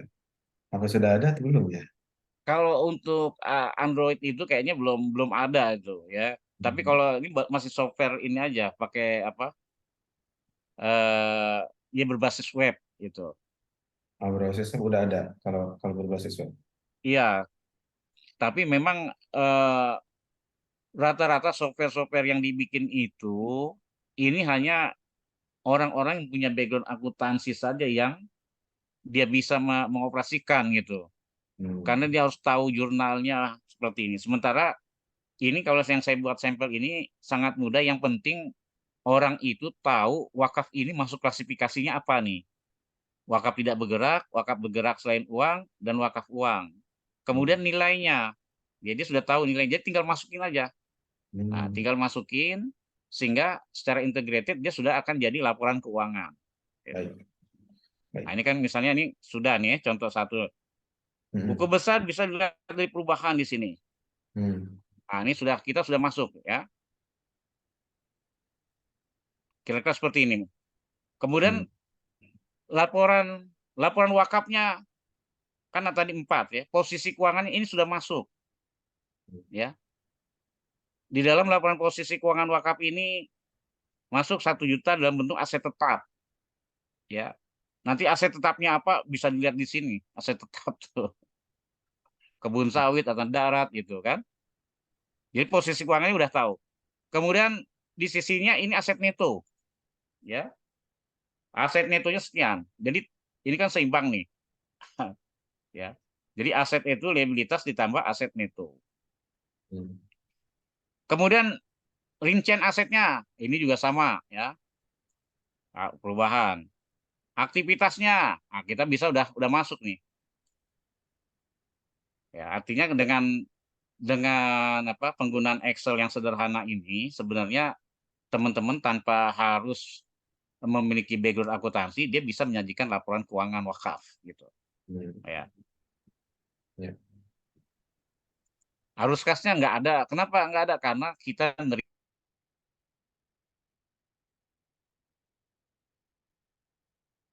Tes. Kayaknya Nafis ya. adalah kita menerima wakaf melalui uang untuk pengadaan ambulan sebesar 150 juta. 150.000 ya.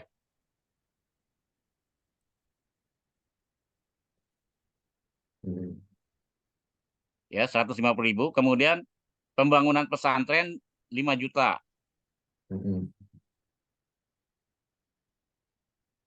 Kemudian untuk pembebasan tanah 2.500.000. Ya.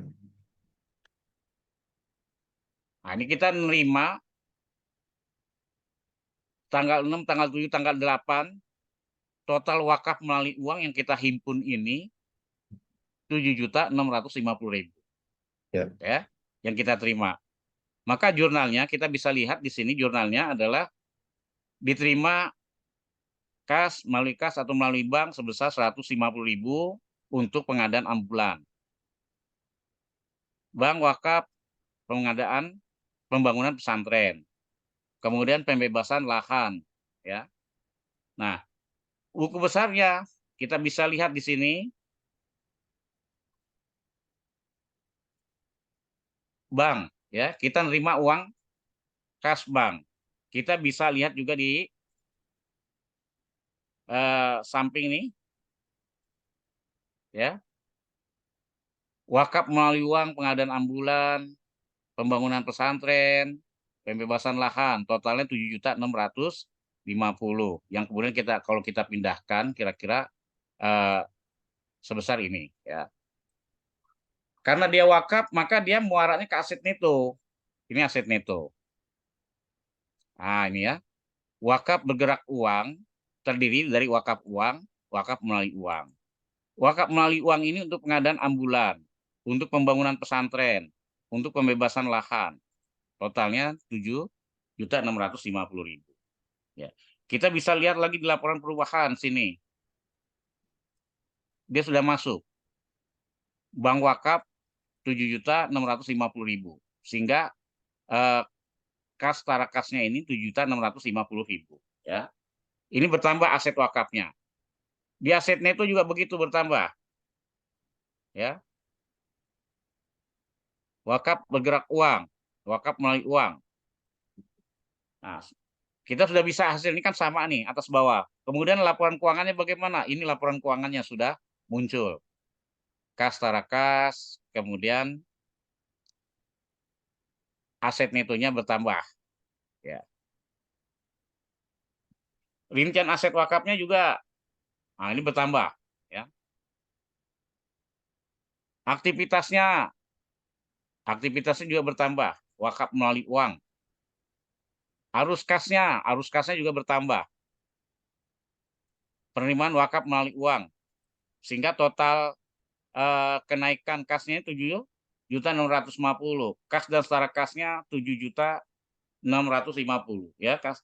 Ini bisa bisa kita lihat di cross di sini di posisi keuangan ya, sama ya antara kas dan setara kas dengan di arus kasnya, bahwa kas setara kas akhir periodenya itu sama 7.650.000. Jadi nanti teman-teman cukup mengisi transaksi hariannya aja. Ya. Iya, luar biasa ini berarti sangat dimudahkan. Karena apa posting-postingannya itu langsung otomatis ya. Eh, Iya. ya, Masya Allah. Ya, ya. Jadi Nanti intinya, Ustaz Khalifah bisa minta tolong temen yang pinter apa software gitu, hmm, bikinlah kayak gini. Jadi gitu. yang friendly lah, user friendly gitu. Artinya untuk menyusun laporan keuangan ini tidak mesti harus orang-orang yang punya background akuntansi gitu. Ya, Yang penting dia tahu ini jenis wakafnya apa. Tidak bergerak, bergerak sen uang, wakaf uang, sama betul. nilainya. Jadi begitu dia masuk sudah tersaji laporannya. Ya. Assalamualaikum Pak Kiai. Punten, apakah Salam. Waalaikumsalam. ini kita bisa, maksudnya otomatis eh, sudah disediakan gitu kalau misalkan kita atau seseorang gitu ya ikut ikut kompetensi kenaziran sudah punya format seperti ini, Pak Kiai? Enggak, Ibu. Ini cuma saya yang bikin sederhana aja supaya bagaimana teman-teman Nazir itu dia bisa menyajikan laporan keuangan sesuai dengan PSAK yang berlaku gitu. Dan bagaimana juga yang namanya Nazir ini kan tidak dibatasi harus ada orang akuntannya gitu, akuntansinya gitu kan. Apalagi kalau di daerah-daerah ya rata-rata background Nazirnya itu syariah semua. Hmm. Bagaimana menyusun laporan keuangan gitu. Selama ini Tapi dia kalau di hanya kampung-kampung, Pak Kiai, punten, kalau di kampung-kampung bukan dari syariah lagi, mereka cuman marbot masjid atau musola. Ya lebih ya Ibu. lebih mendesak lagi Jadi berarti. ini saya kasih apa contoh bagaimana untuk menyusun laporan keuangan itu semudah jentikan jari gitu ya artinya. Hanya saja ini kan baru menggunakan Excel. Kalau Excel itu terbatas. Tapi kalau umpamanya ada teman-teman yang ahli dalam bidang software, di bantu software, ini lebih canggih lagi. Artinya dia melakukan wakaf itu bisa dengan handphone.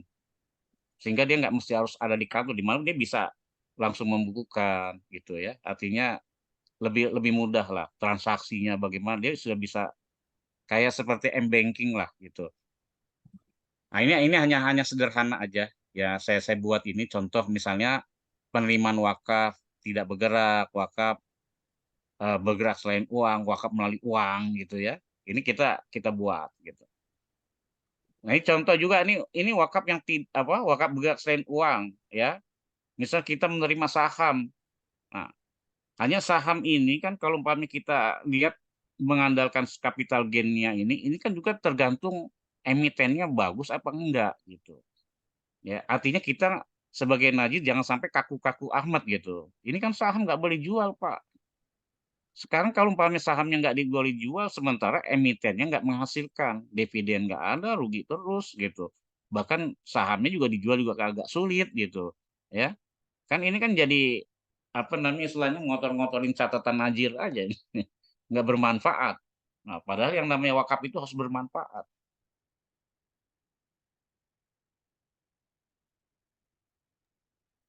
Gimana kita lanjutkan lagi, Lanjut Ustaz ya, Khalifah? mungkin kita pilih contoh yang mungkin agak sering terjadi ya. Kira-kira apa ya kalau kalau di satu lembaga wakaf gitu. Mungkin wakaf melalui uang kali ya. Ya, Udah ini tadi. wakaf melalui uang. Udah Jadi ya. kalau wakaf melalui uang kan pokok wakafnya itu sudah tahu nih ya. Biasanya najir ini sudah wakaf sumur, wakaf Mm-mm. ambulan gitu. Oh ya, kalau ini misalnya ada operasional, misalnya ada biaya operasional lah, misalkan untuk honor gitu ya, Heeh. untuk transport itu masuk kemana? Itu ada di dana non wakaf. Oh, lain lagi, nggak boleh ya, nggak boleh pakai wakaf ya. Jadi di dalam peraturan BWI ataupun undang wakaf itu tidak boleh digunakan untuk kepentingan lain gitu selain untuk kegiatan wakaf. Jadi najir, sekretariat, honor najir, dia harus bersumber dari sumber daya lain yang sifatnya bukan wakaf. Dan itu dicatat, Infak boleh gitu ya, Pak Kiai. boleh, boleh. Infak, sodako gitu. Tapi kalau Infak, wakaf tidak sedekah, boleh diganggu donasi, gugat gitu. iya, boleh Berarti Ibu. berarti ada PSAK-nya sendiri. Ada, ya kan kita sudah apa namanya nanti saya nikah. Ini kan PSAK-nya kan kira-kira seperti ini, ya. Oh gitu. Ah, nah nih, ini dia. Ini dana non wakaf ini fungsinya adalah untuk operasional najir. Kita bisa buat dalam standar PSAK 109 atau ISAK 35 gitu. Nah, nanti di Excel itu saya buatkan namanya ISAK 35. Itu sudah ada dana non wakafnya ya. Nah, apa sih dana non wakaf nih? Dana non wakaf ini kalau kita lihat ini komponen dana non wakaf ya. Jadi pengertian dana non wakaf ini adalah sejumlah dana yang diterima najir yang bersumber dari wakif atau calon wakif atau pihak lain yang dapat digunakan bagi kepentingan pengelolaan ya. Jadi dana yang diterima najir yang sifatnya bukan wakaf. Ya. Nah, sumber dana non wakaf ini ada dua, ada kewajiban ya, liabilitas, ada aset neto. Liabilitas ini misalnya pinjaman atau pembiayaan diterima. Najir punya tanah, lokasi bagus nih dekat IPB nih. Akhirnya kerjasama dengan orang-orang yang punya uang, bikinlah kos-kosan gitu. Nah, uang milik investor ini dicatat di sini dalam liabilitas jangka panjang sebagai dana sirkah temporer yang pada waktunya nanti akadnya kita bisa menggunakan uh, musyarakah atau musyarakah mutanakisa ya atau al-hukr gitu ya tergantung uh, kita mau model apa ini gitu kan yang penting kan antarodin minkum ya dalam kerjasama itu.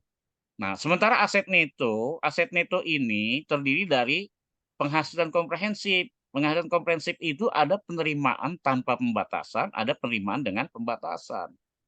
Ya. Misalnya yayasan, karena najirnya baru kan najir lembaga nih. Yayasan selaku induknya dia memberikan kepada najir dana operasional 30 juta. Ini uang 30 juta ini nggak boleh dipakai untuk apa-apa selain untuk misal gaji gitu ya atau untuk sewa sewa sekretariat. Nah, maka dia diikat dengan pembatasan seperti itu. Nah, kalau penerimaan tanpa pembatasan itu, misalnya najir ini bisa untuk kegiatan operasional lainnya apa saja gitu ya. Mau buat gaji, mau buat operasional lain, dia biasanya infak sedekah ya. Nah, ini kira-kira seperti ini lah. Ya, ini liabilitas ini utang utang pajak, pinjaman, kod, pembiayaan diterima gitu. Kemudian penghasilan komprehensif nih contoh penerimaan tanpa pembatasan infak, sedekah, bonus, donasi.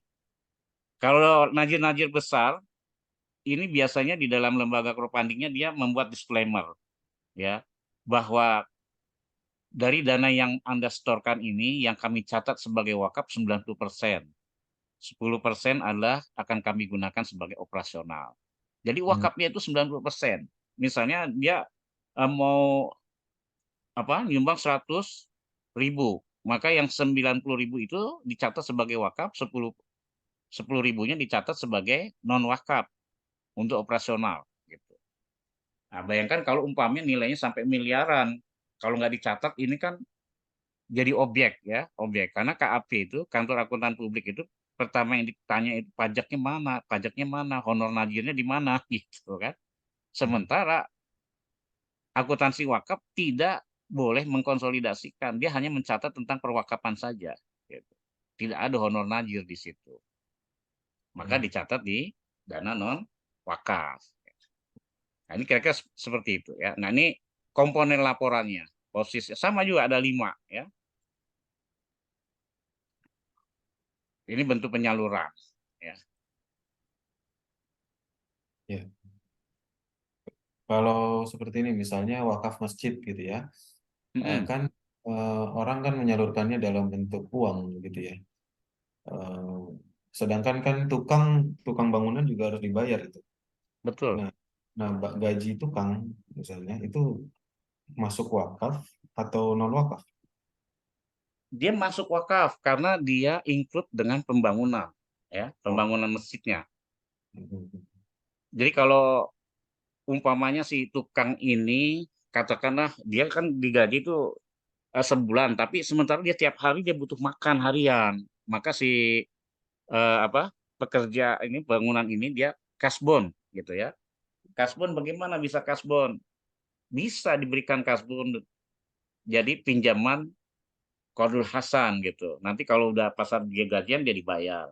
Nah, itu bisa dicatat sebagai pinjaman wakaf ya. Hmm. Karena dia sebagai proyek ya, mengembang proyek.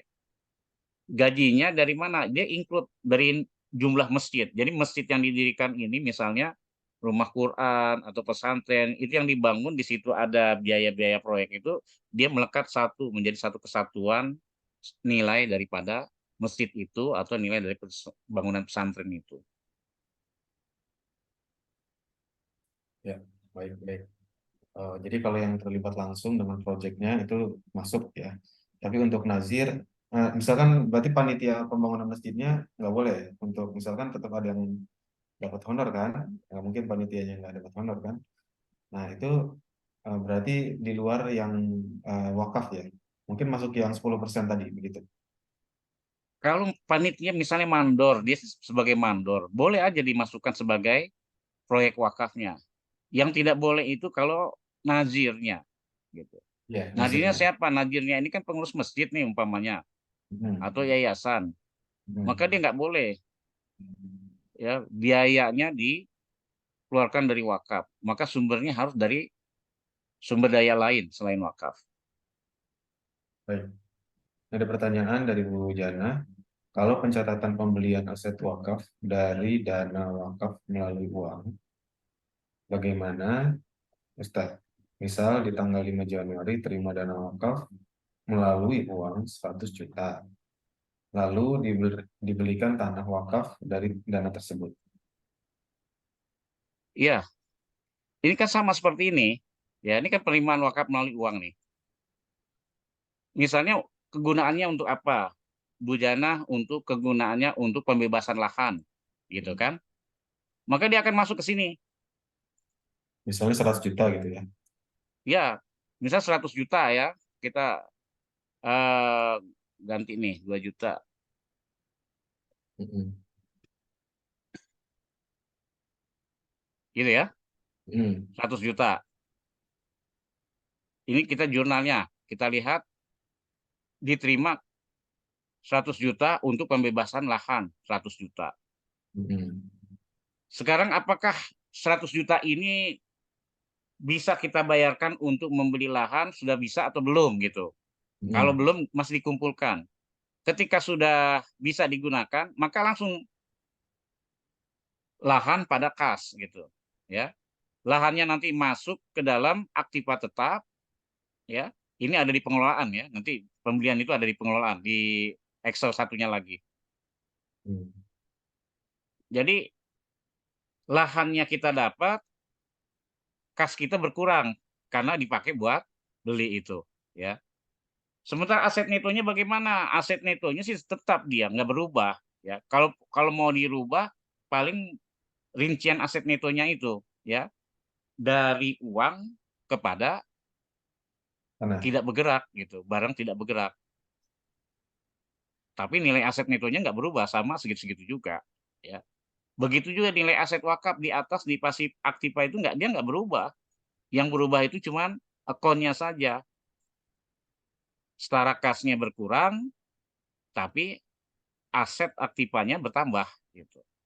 Sehingga totalnya sama-sama aja nggak ada inilah nggak ada perubahan. Baik, silakan kalau teman-teman ada yang mau bertanya, teman-teman mahasiswa barangkali.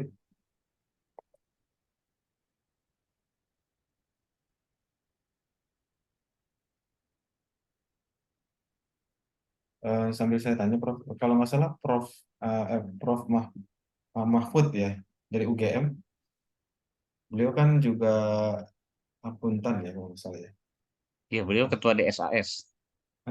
Maksudnya apa? Dulu saya kalau nggak salah dengar beliau pernah sempat mau ngembangin kayak tadi tuh aplikasi akuntansi untuk wakaf ya. Apa udah jadi atau belum ya? Atau nggak jadi? Iya, sudah. Sudah jadi? Itu yang disebut dengan Samawi itu. Itu Oh beliau sama. mengembangkan. Awalnya Saud, ya, Saud.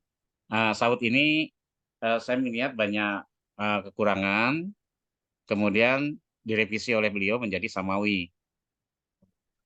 Nah, Samawi ini yang sedang sudah dikembangkan, bahkan sudah diujikan dalam bentuk skema 10 di BWI ya. Itu basisnya web atau aplikasi? Aplikasinya web, ya, berbasis web ya. Oh gitu ya.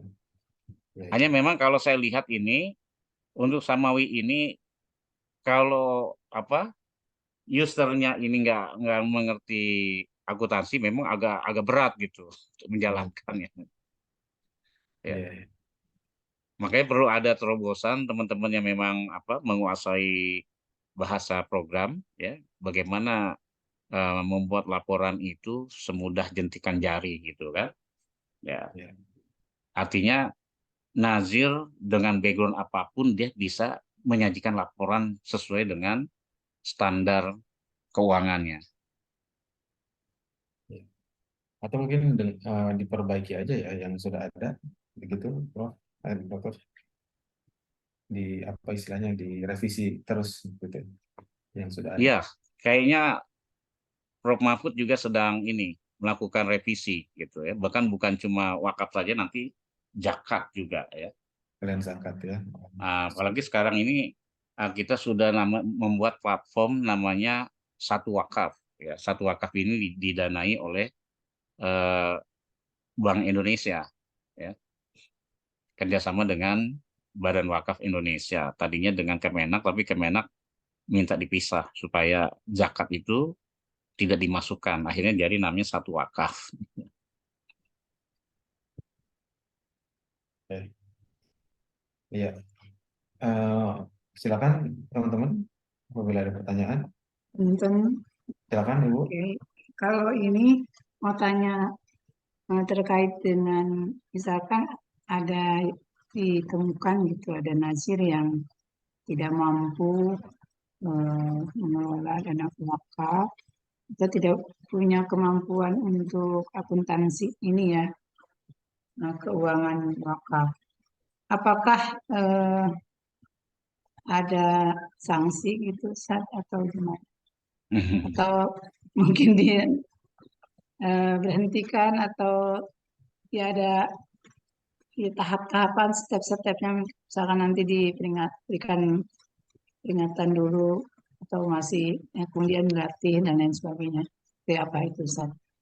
Ya, sampai sekarang ini setahu pengetahuan saya kita belum mengeluarkan sanksi gitu ya.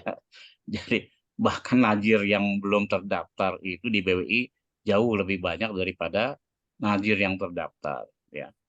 Padahal kalau najir-najir itu terdaftar, kemudian mereka masing-masing mengirimkan laporan, ini bisa menjadi satu bank data wakaf ya yang bisa bermanfaat bukan cuma kepada researcher ya, bukan sebagai peneliti aja ya, sebagai Meneliti. orang yang riset, tapi juga mahasiswa, termasuk juga kita bisa menjadi alat ukur seberapa besar sih peran daripada wakaf ini terhadap indeks pembangunan manusia di Indonesia gitu ya. Artinya ini bisa menjadi alat ukur bahwa pembangunan di Indonesia ini ternyata banyak juga disumbang dari eh, keuangan Islam gitu ya, atau aktivitas daripada sosial sosialis ya, keuangan Islam ya, keuangan sosial Islam gitu. Jadi ini juga bisa menjadikan orang-orang Indonesia jadi literat gitu, bahwa Islam ini tidak hanya mengajarkan kepada bentuk ibadah-ibadah yang sifatnya mahdoh, tetapi dalam muamalah juga dia berkontribusi terhadap orang banyak. Dan ini dirilis oleh World Giving Index ya. Mereka mengatakan bahwa satu-satunya negara di dunia itu hanya Indonesia yang masyarakatnya gemar berdonasi gitu. Bahkan tingkat spiritual dari anak-anak milenial itu di dunia itu hanya Indonesia yang menempati urutan pertama. Artinya apa? Potensi daripada ekonomi keuangan Islam ini, baik zakat, infak, sedekah, wakaf ini punya peran strategis di dalam pembangunan. Hanya sayangnya karena tidak ada data, tidak ada laporan, ya, laporan keuangan yang baku ini, sehingga itu hanya katanya-katanya gitu ya, ataupun hanya orang-orang dari luar aja yang menyatakan bahwa Indonesia ini eh, satu-satunya masyarakat yang paling banyak berdonasi. Berapa nilai donasinya kita nggak tahu karena nggak ada data. Kenapa nggak ada data? Karena tidak ada laporan yang baku seperti di bank gitu ya. Kalau bank ini kan ada namanya neraca publikasi, sehingga berapa total keuangan di Indonesia ini yang masyarakat menabung, jumlah tabungan, jumlah ini semua bisa bisa disajikan gitu. Nah, kalau umpamanya wakaf ini semuanya bisa disajikan dalam bentuk data ini sangat dahsyat ya. Artinya teman-teman dari NU, dari Muhammadiyah, dari macam-macam ya, dari organisasi yang lainnya, itu kalau disatukan ini dikapitalisasi nilainya itu sangat sangat dahsyat gitu ya.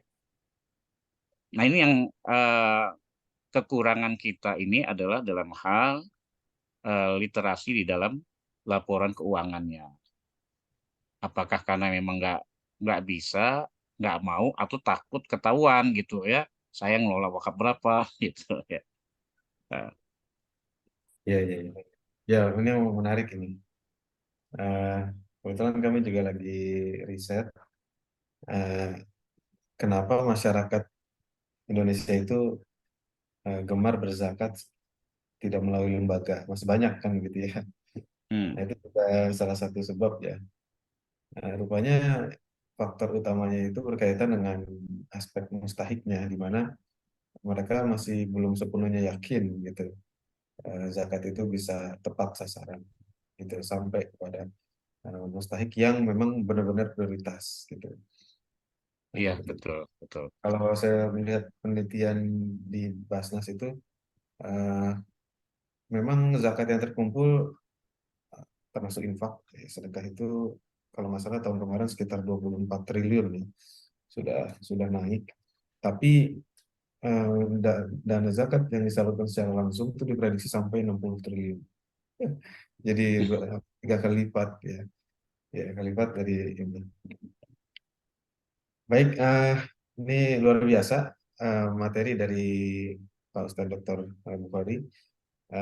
Siang hari ini kita apa namanya jadi mendapatkan insight ya bagaimana mengelola ya eh, akuntansi wakaf gitu akuntansi wakaf yang ternyata juga tidak hanya berkaitan dengan wakaf ya. Ternyata kita perlu juga standar yang lain untuk mengelola keuangan yang bersumber dari non wakaf ya seperti zakat nanti mungkin ada PSAK-nya sendiri ya. Betul ya Pak Dokter ya. Iya, Zakat sendiri, infak juga mungkin lain lagi gitu. Nah, ini luar biasa ya, tentunya tidak mungkin bisa dibahas semuanya dalam satu waktu yang singkat ini. Tapi paling tidak tadi sudah ada tools ya, alat bantu ya dari Pak Ustadz yang saya sudah share di kolom chat itu. Boleh di-share ya, Prof ya. Ini saya share dulu nih baru izin. iya silakan. Harus saya izin dulu tadi ya. Mudah-mudahan ini bisa membantu ya. Ya, ya. Alhamdulillah pasti sangat membantu sekali, Dokter. Jadi itu silakan dimanfaatkan, kata-kati. Nanti mungkin kita akan coba, Prof. Eh, apa, Dokter? Kita akan coba. Mungkin nanti kalau misalkan ada kekurangan atau kesulitan, mungkin kita boleh konsultasi lagi ya. Boleh boleh. Ya, supaya benar-benar bisa sip gitu. Memang kalau saya sendiri sedikit ya background di akuntansi, jadi nggak apa-apa sih. jadi belajar ya, belajar semuanya. Oke, silakan nih, terakhir masih ada kesempatan kalau mau ada yang mau bertanya. Ini tiga dari Siva, ada Siva? Saya dari chat ya, chat nih. Oh, Dari Bu saya. Jana tadi sudah dijawab belum ya? Sudah Sudah ya. Nah, ya. Ini Siva, Tresna, ini mahasiswa-mahasiswa IPB yang insya Allah sebentar lagi mau tugas akhir ya. Gitu. Oke, baik. Kalau begitu, sebentar. Nah, ini ada pertanyaan dari Siva. Apakah untuk aplikasi Samawi sudah bisa diakses secara umum, Ustaz? Ya, untuk Samawi ini belum ya, belum bisa diakses dulu karena ini masih trial terus gitu ya. Artinya eh, pengguna ini masih banyak apa human error ya. Artinya banyak kesalahan terus yang memang harus dilihat lagi sampai dia benar-benar menguasai ya. Kemudian juga untuk Samawi ini memang dia harus mengikuti uji kompetensi dulu nih. Uji kompetensi skema 10 khusus Hmm. laporan keuangan. Dan itu lamanya 3 hari. 3 hari pelatihan, 1 harinya nanti ujian, ya, asesmen. Oh, biasa. Ya, kebetulan saya juga nanti insya Allah tanggal 22, 23, 24 ikut apa sertifikasi Hmm. Nazir skema berapa nih? Skema nggak ada skemanya di sini. Nah, ya, skema 2 ya, skema Ya, 2. Nah, skema 2 nah, bisa. Ya. ya, insya Allah. Jadi mungkin juga teman-teman siapa mau apa namanya sertifikasi Nazir bisa juga mendaftar ya, begitu. Eh, sepertinya kita cukupkan dulu karena sebentar lagi asar di sini juga mungkin di Jabodetabek. Kami ucapkan terima kasih banyak kepada Ustadz Dr. Bukhari atas kesediaannya dalam eh, berbagi ya ilmu dan juga pengalaman dalam akuntansi wakaf ini. Mungkin sebagai tanda terima kasih, yang boleh kami tampilkan sertifikat. Terima kasih ya Mas Arsyil. Ini tanda terima kasih kita. Alhamdulillah. Alhamdulillah. Jazakumullah. Sekali lagi kita ucapkan jazakumullah khair, khairan jaza, dan kita tutup dengan Bapak Ketua Majelis subhanallahi wa bihamdihi, asyhadu an la ilaha illa anta, astaghfiruka wa atubu ilaik. Wassalamualaikum warahmatullahi wabarakatuh.